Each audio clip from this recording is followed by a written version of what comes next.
안녕하십니까. 알갈비의 유영호입니다. 예, 이번에는 북의 영화 중에서 크게 카테고리로 나누자면 시대로 나누자라면은 그 1945년 8월 15일 해방되고 이후에 북쪽의 국가기관들을 건설하는 그거에 관한 이야기들이죠. 그거에 관한 영화 몇 편들을 좀 소개시켜 드릴까 합니다. 아, 북쪽에서 그 나라, 국가기관들이 이렇게 건설됐고, 당시 정세는 어땠겠고, 뭐, 그 속에서 이 좌익 모험주의자들이나 그 우익 세력들, 쉬운 말로 반동들 이런 것들은 어떻게 제거하고 같이 해나가는지 이런 것들을 좀 볼 수 있는, 즉 해방 전후에 그 당시 북이 그 국가기관을 건설하는 과정들을 좀 엿볼 수 있습니다. 어, 첫 번째로는 뭐 딱 해서 1945년 그 저 뭐라 그러지, 김일성 주석이 와서 처음부터 자기 본명을 밝히고 활동하지 않지 않았습니까? 처음에는 이름을 그냥 정책위원인가 뭐 이렇게 살만 소개를 하고 그쭉 그 민심을 파악한다 그래야 되나, 그렇게 활동했었던 것들인데, 그것들을 보면 뭐 지난번에도 제가 한번 간단히 언급했던 것 같은데, 빛나는 아침이라는 그 영화를 보면은 여기서 이제 처음에 딱 와서 그 국가를 건설하려면 쉬운 말로 지식인들이 많이 필요한데, 이 지식인들을 어떻게 흡수했는지, 지식인에 관한 정책들, 과연 물론 지식인들은 이제 거기서 갈등을 합니다. 아예 친일파 지식인 같은 경우는 뭐 월남하거나 다 도망쳤고, 그렇지 않고 양심적인 그런, 근데 어쨌든 이들은 저 뭐냐, 사회주의, 응? 공산당들은 기회주의자라고, 인테리들 기회주의자라고 자기들을 배척하지 않을까 고민하는 이 과정들, 어쨌든 그런 것들을 좀 엿볼 수 있는 것이 이제 빛나는 아침이라는 영화예요. 여기서는 주인공은 김책입니다. 그 일을 김책이 담당을 했고, 김책이 쭉 그 인테리들을 만나면서 인테리들을 흡수하고, 쉬운 말로 그들에게 믿음을 주고, 이런 과정들. 쉬운 말로 김일성이 자기 이름을 본명을 밝히기 이전까지 활동들에 관한 그 당시 시대를 엿볼 수 있는 그 영화입니다. 빛나는 아침이라는 거는 영화로도 참 잘 만들어서 한번 보시기 바라고요. 그 다음에 이제 결국은 그 당을 건설하지 않습니까? 당은 그 우리가 쌍십절이라 그러죠. 10월 10일 당 창건, 그때까지 10월 10일 이제 당 창건이 되는 그 과정을 그린 영화가 있어요. 당 창건을 어떻게 했을까? 그 당 창건에 방해하는 사람들도 있고 뭐 어쨌든 이런 것들을 좀 엿볼 수가 있어요. 그래서 특히 여기서는 우리에게는 이제 북쪽에 있는 신민당, 조만식이 이끄는 신민당과의 관계들을 엿볼 수가 있습니다. 아, 북에서, 여기서는 이제 민족주의자라고 높게 평가하지 않습니까? 그래서 저기 파주 오두산 통일전망대에 딱 가면은 조만식 선생이 동상도 서 있고 이러는데, 어쨌든 북에서는 그렇게 썩 좋게 안 봐요. 그래서 이 영화 속에서 보면은 신민당이 어떤 역할을 했겠는가, 그 과정에 이제 방해하는 거며, 그런 것들 조만식을 중심으로 해서 이런 것들을 좀 엿볼 수가 있고요. 그 잊을 수 없는 나날에, 이것이 딱 그 10월 10일 당창건에 관한 그 과정들을 영화로 만든 것입니다.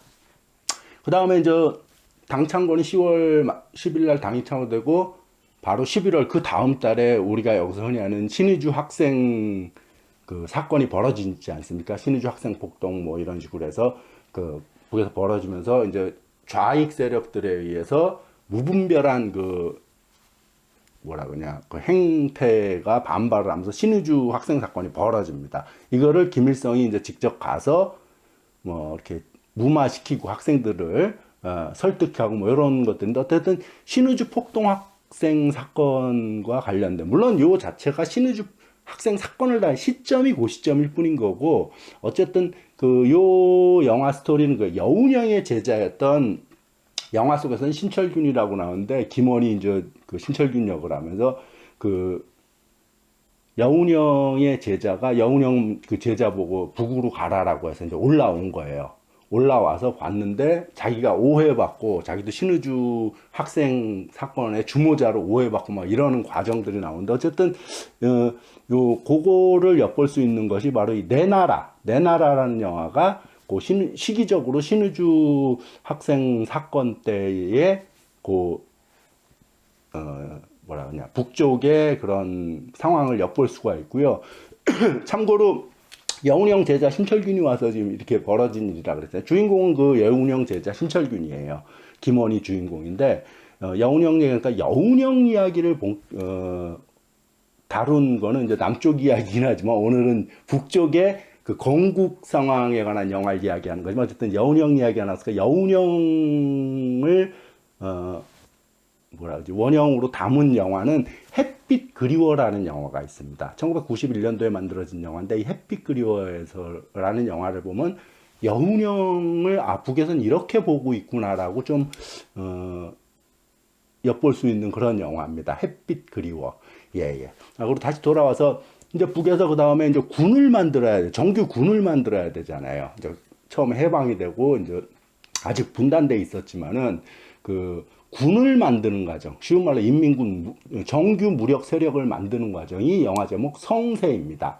성세라는 영화인데 92년도에 만들어진 건데 성세라는 게 그거예요. 성과 요새라는 거의 약어입니다.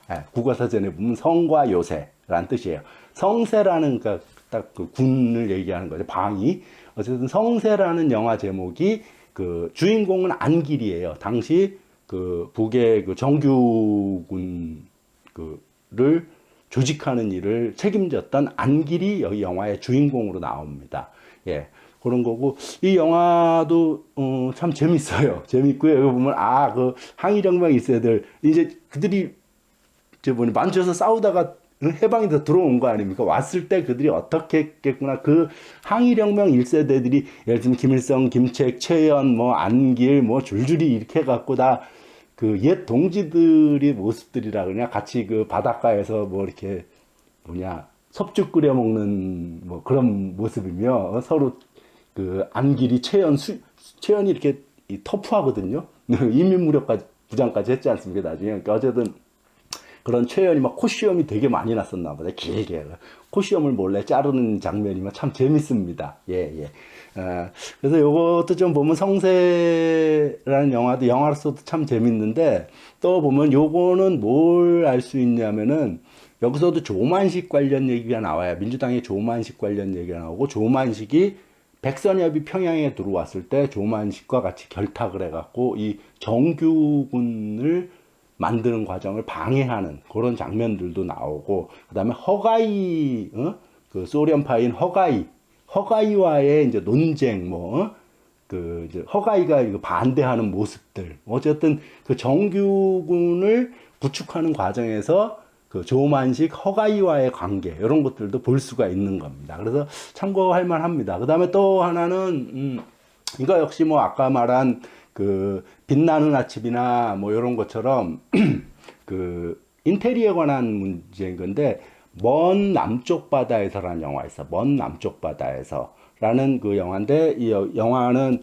그 당시 북에서 이 배접에 함선을 건조하기 건조위원회 위원장인 최정보라는 사람이 을 원형으로 해서 만든 영화예요.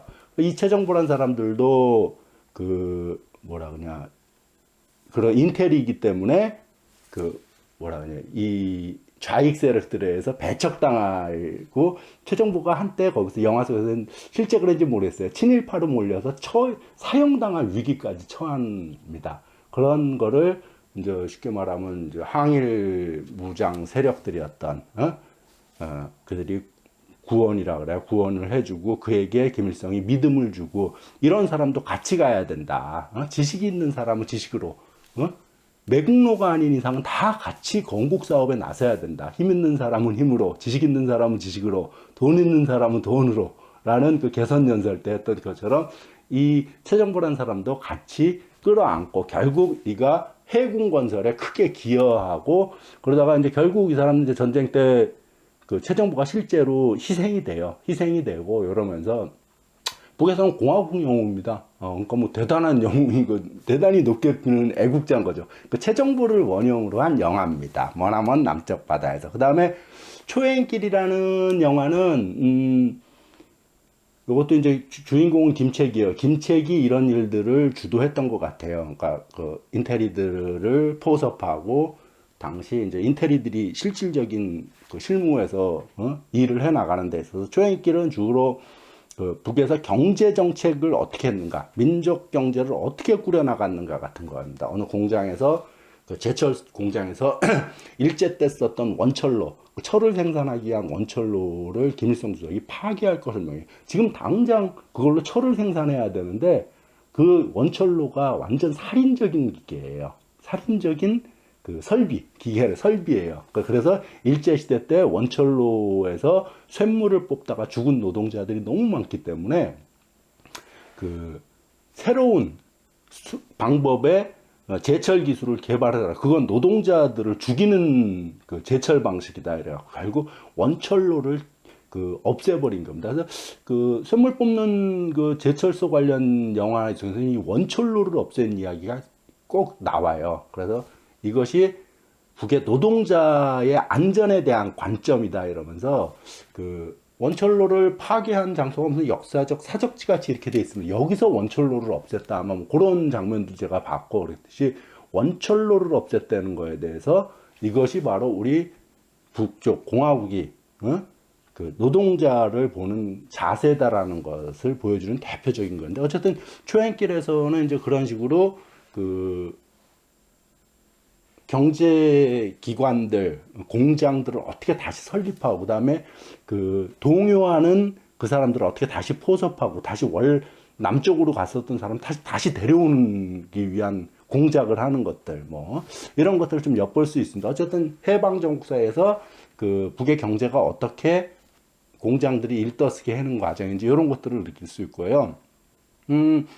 지난번에 말씀드렸지만 요거는 이제, 나라 세우는 거하고는 큰 관계 없는데 요람이라는 영화는 농촌에서 벌어졌던 토지개혁 그 과정들 그거를 딱 45년부터 48년도까지 토지개혁과 여성정책을 볼 수가 있습니다. 북에서 노동자들 여성에 대해서 이렇게 했겠구나 해방되고 나서 그 대표적인 영화가 바로 이 요람입니다. 실제 이거는 북에서 최고인민회의 처음으로 그 여성 대의원이 됐던 김등란을 원형으로 김등란의 삶을 그냥 영화로 만든 거예요.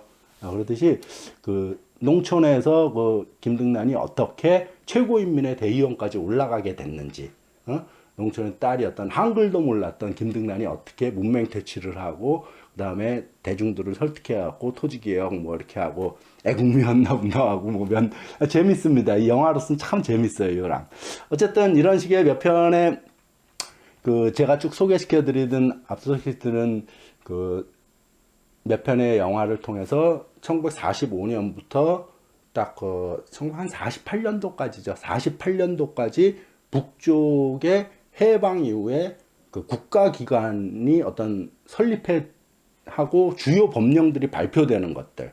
국가기관에서 국유화 조치 내리죠. 그 다음에 남녀고용평등법이 아닌데 표현이 그런 남녀평등법이라든지 토지개혁이라든지 뭐 이런 주요 개혁적인 대표적인 이 과정들이 어떻게 실시됐고 그 다음에 당 창건이 어떻게 됐고 정규군이 어떻게 만들어졌고에 관한 해방 직후에 그 북쪽 상황을 알려면은 제가 소개시킨 몇 편의 영화를 보시면 좀 도움이 될 겁니다. 물론 이거 말고도 뭐 영화들은 많이 더 있죠. 그리고 또뿐만 아니라 저 역시 제가 아는 것 말고도 모르는 것도 있을 수 있고, 근데 얼추 이 정도 영화가 대표적인 영화가 아닐까 싶습니다. 그럼 오늘은 이 정도로 정리하겠습니다. 감사합니다.